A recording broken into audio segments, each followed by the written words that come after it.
تو بھائی اندر کو پاکیزہ بنانے کے لیے سب سے پہلا کام اللہ سے دعا کرو.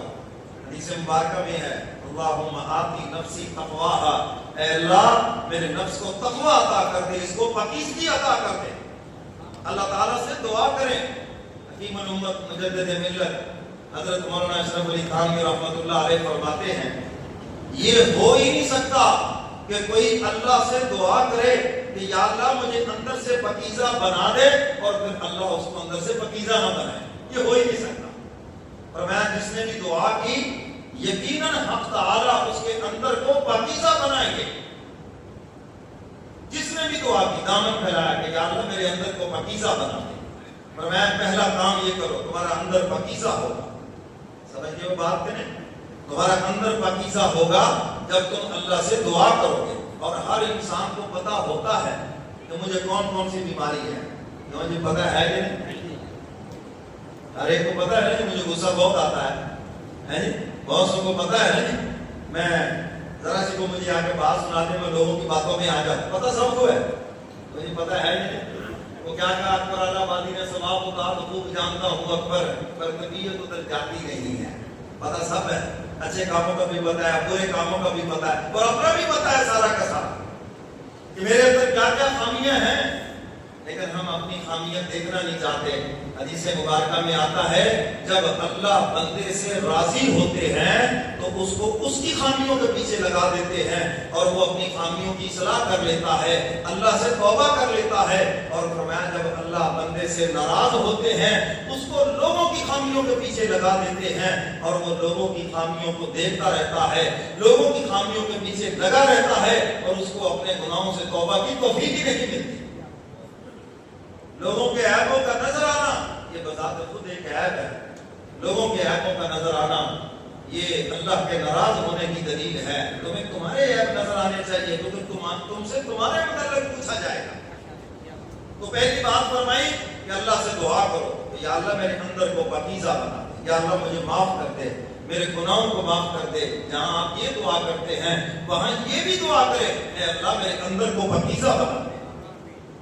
اور دوسرے نمبر پر فرمایا اندر کو پاکیزہ بنانے کے لیے کسی اللہ والے کے ہاتھ میں ہاتھ دے دو.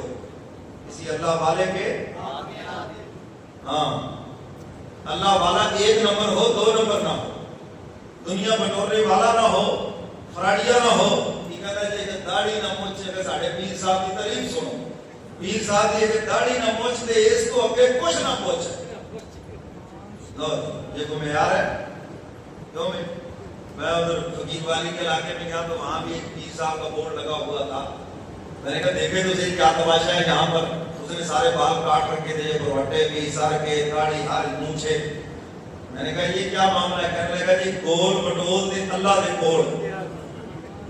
چلو اسی پہ لوٹ رہا ہے وہ بیٹھا. تو فرمایا اللہ والا ایک نمبر ہو، مرشد کے پاس جائے. کیونکہ حضرت تھانوی رحمۃ اللہ علیہ کے پاس ایک مولانا صاحب آ گئے نا عالم دین. حضرت نے جب فرمایا کہ بھائی تزکیہ کے لیے کوئی اللہ والے کے ساتھ ہاتھ جوڑ لیں تو کہنے لگا جی 9 سال کتابیں پڑھی ہیں، سارا کچھ تو پڑھ لیا ہے، اب کیا ضرورت ہے. اب چونکہ وہ مولوی تھے تو مولویوں کی زبان میں جواب دیا. شاید آپ کو سمجھنا ہے، علماء مفتیان کرام تو سمجھیں گے. فرمایا یہ جو تزکیہ ہے یہ فعل لازم ہے یا فعل متعدی؟ یہ ہے تو فعل متعدی. فرمایا فعل متعدی میں تو 2 بندے ہوتے ہیں. جیسے مارنا، ایک مارنے والا ہوتا ہے، ایک مار کھانے والا ہوتا ہے. یہ تھوڑی ہوتا ہے کہ ہوا میں ڈنڈا مارا اور کہے کہ میں نے مارا ہے. یہی کہے گا فلانے کو میں نے مارا ہے. جس نے مارا ہے ایک وہ ہو گیا اور جس نے مار کھائی ہے دوسرا وہ ہو گیا. تو فرمایا مزکی کے لیے مزکا کی ضرورت ہے جی. مزکا کے لیے مزکی کی ضرورت ہے جی. مربے کے لیے جی مربی کی ضرورت ہے. پھر ہی مربع بنے گا یا خود بخود مربع بن جائے گا. بنانے والے جب بنائے گا تو بنے گا. تو فرمایا تزکیہ کے لیے کسی اللہ والے کی ضرورت ہے جو تمہارا تزکیہ کرے، جو تمہیں اندر سے صاف کرے. اگر کسی کی کڈنی میں پرابلم ہو، کڈنی میں پتھری ہو، وہ اپنا آپریشن ڈاکٹر ہو کر بھی نہیں کر سکتا.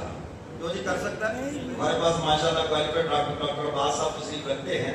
ہمارے شہر کے بہت نامور ڈاکٹر ہیں. اللہ نے ان کے ہاتھ میں بڑی شفا رکھی ہے.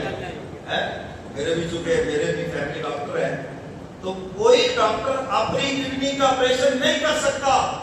کو آپریشن کروانے کے لیے دوسرے ڈاکٹر کے پاس جانا پڑے گا یا نہیں جانا پڑے گا؟ بولو بھائی، اگر وہ کہے نہیں جناب میں تو خود ہی ڈاکٹر ہوں تو گولی شولی تو کھا لے گا، لیکن جب آپریشن کی بات آئے گی تو پھر کسی دوسرے ڈاکٹر کے پاس جانا پڑے گا۔ مجھے ایسے ہے تو بھائی اسی طرح جب انسان کو یہ روحانی مرضیں نہیں ہیں تو اس کے لیے کسی روحانی معالج کے پاس جانا پڑے گا جو اس کا علاج کرے گا، اندر سے تکبر نکالے گا، حسد نکالے گا، بغض نکالے گا، یہ ساری چیزیں اس کے اندر سے نکالے گا اور پھر جا کر یہ اندر سے پاکیزہ انسان بنے گا۔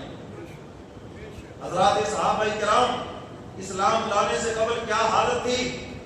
ابھی جلندری مرحوم نے کیا کہا، کبھی پانی پینے پلانے پہ جھگڑا، کبھی گھوڑے آگے بڑھانے پہ جھگڑا، یوں ہی رہتی تھی تکرار ان میں، یوں ہی چلتی تھی تلوار ان میں، چھوٹی چھوٹی باتوں پہ لڑائی ہوتی، ہزار ہزار آدمی مر جاتے، سال ہر سال لڑائی رہتی، لیکن جب حضور علیہ الصلوۃ والسلام نے تربیت فرمائی اب وہی ایک دوسرے پہ جان دینے لگے، وہی ایک دوسرے پہ قربان ہونے لگے۔